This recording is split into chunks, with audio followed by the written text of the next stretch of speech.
Hello दोस्तों, मैं हूं पवन सेंगर और आप सभी का दिल से स्वागत करता हूं अपने यूट्यूब चैनल इंग्लिश लवर्स में।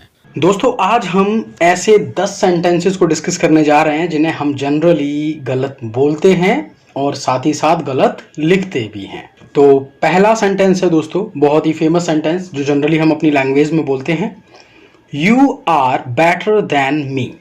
राइट? जब हम किसी को कंपैरिजन करते हैं और बोल देते हैं कि भाई तुम मुझसे अच्छे हो, तो हम बोलते हैं you are better than me.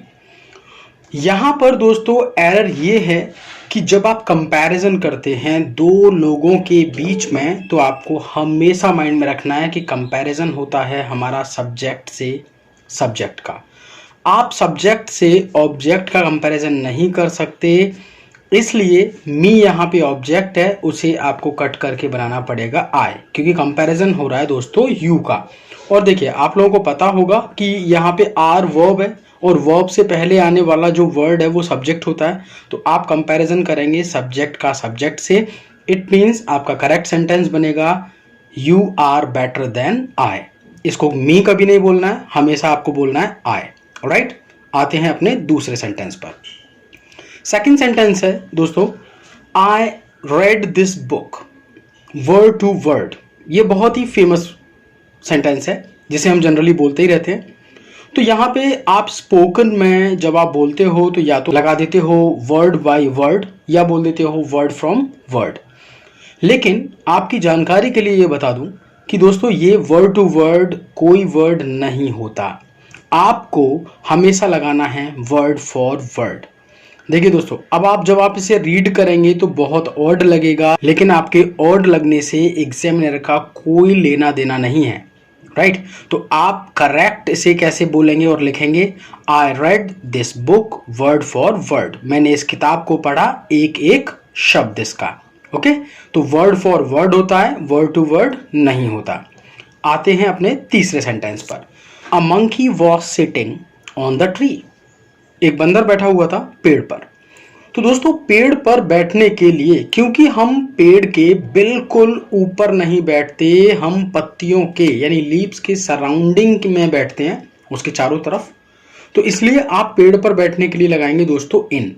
Right? अब देखो, बोलने में बिल्कुल अच्छा नहीं लगेगा। A monkey was sitting in the tree होता है, कभी भी ऑन द ट्री नहीं होता, चाहे कोई ह्यूमन बीइंग बैठा हो या कोई एनिमल बैठा हो। लेकिन एक बात और जान लीजिए, अगर हम ब्रांच की बात करते हैं तो इस केस में आपको लगाना है ऑन, फिर इन नहीं लगाना। ब्रांच पर बैठा है, अगर ब्रांच वर्ड मिल रहा है तो लगाना है ऑन, और अगर ट्री वर्ड मिल रहा है तो लगाना है इन। राइट? आते हैं दोस्तों अपने चौथे सेंटेंस पर।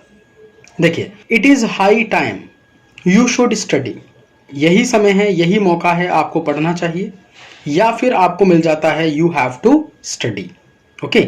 या तो आपको बोलने में हैव टू अच्छा लगता है या यहाँ पे शुड अच्छा लगता है, लेकिन दोस्तों ये दोनों ही बातें गलत होती हैं। आपको जब भी मिलता है इट इज हाई टाइम, उसके बाद सब्जेक्ट मिलने पर आपको लगाना है वर्ब का सेकंड फॉर्म। क्या लगाना है? वर्ब का सेकंड फॉर्म।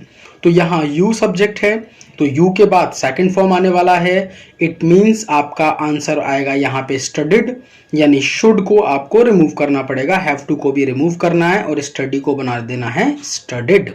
तो करेक्ट आंसर आपका बनेगा दोस्तों, it is high time you studied.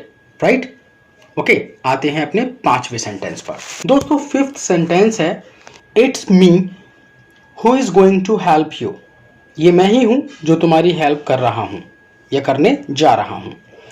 तो यहां पे दोस्तों बोलने में बहुत ही अच्छा सेंटेंस लग रहा है। यहां पे इस सेंटेंस में दो एरर हैं दोस्तों, एक नहीं दो एरर हैं। आपको क्या समझना है, जैसे ही आपको मिलता है इट इज या it was, right, it is और इट वॉज के जस्ट बाद आप हमेशा लगाएंगे सब्जेक्ट। राइट? तो पहला आपका एरर बना, मी को आप कट करें, आपका आंसर बनेगा आई। ओके? तो करेक्ट होगा इट्स आई, यानी इट इज आई।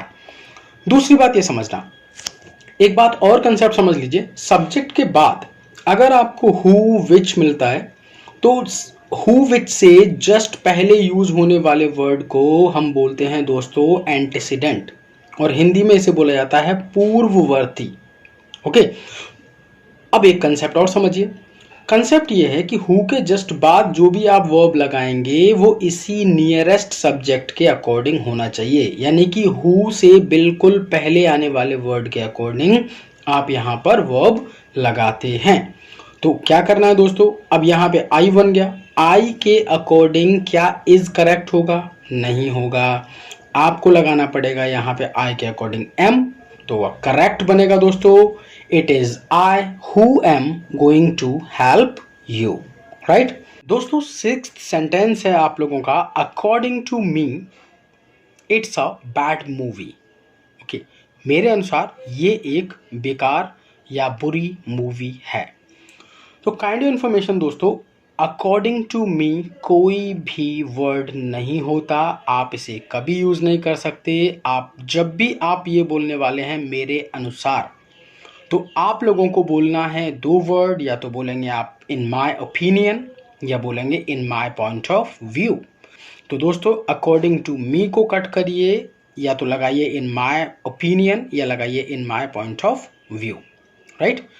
आइए सेवंथ पे, तो सेंटेंस है one of my friend is a doctor, यानी मेरे जो दोस्त हैं उनमें एक डॉक्टर है। तो दोस्तों हो सकता है एक पर्सन के एक से ज़्यादा दोस्त हों, कोई ज़रूरी तो नहीं है एक ही दोस्त हो।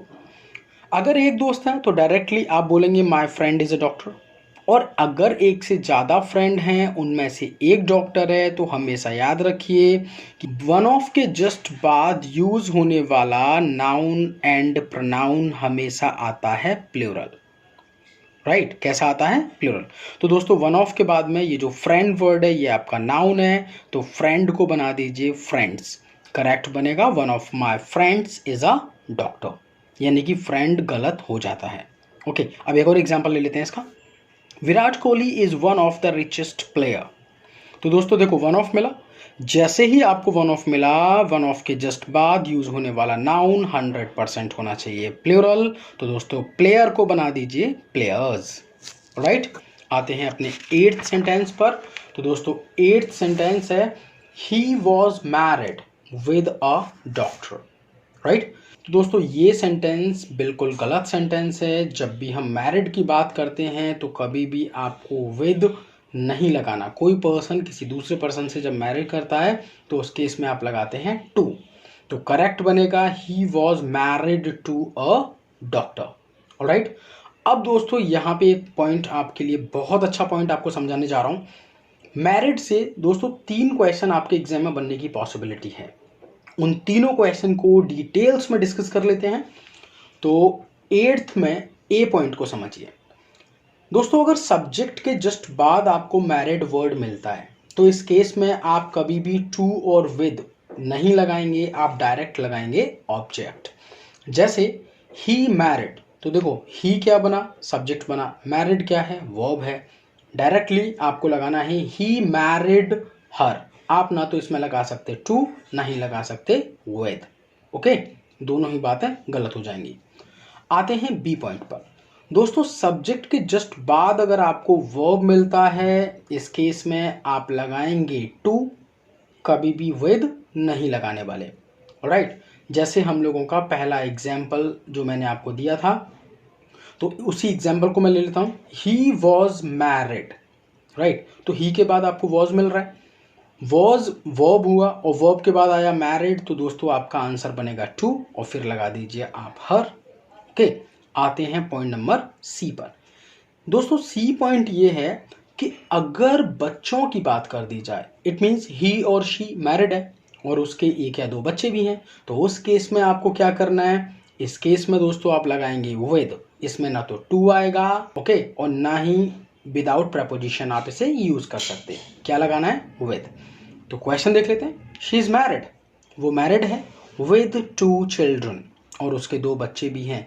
दोस्तों इस सेंटेंस को ट्रांसलेट करने की कोशिश ना करें, खतरनाक हो सकता है, क्योंकि इसका मीनिंग कुछ और ही आप समझ सकते हो। आपको इसका मीनिंग क्या समझना है, शी इज मैरिड, वो मैरिड है और उसके 2 बच्चे हैं, ओके, ना कि 2 बच्चों के साथ शादी हुई है, ऑलराइट।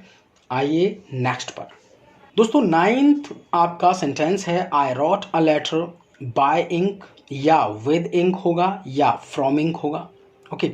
बोलने में दोस्तों तीनों ही वर्ड आपको सुटेबल लग सकते हैं। लेकिन माइंड में एक बात रखिए कि हम बात कर रहे हैं यहाँ पे इंक की, और इंक एक मटीरियल नाउन है।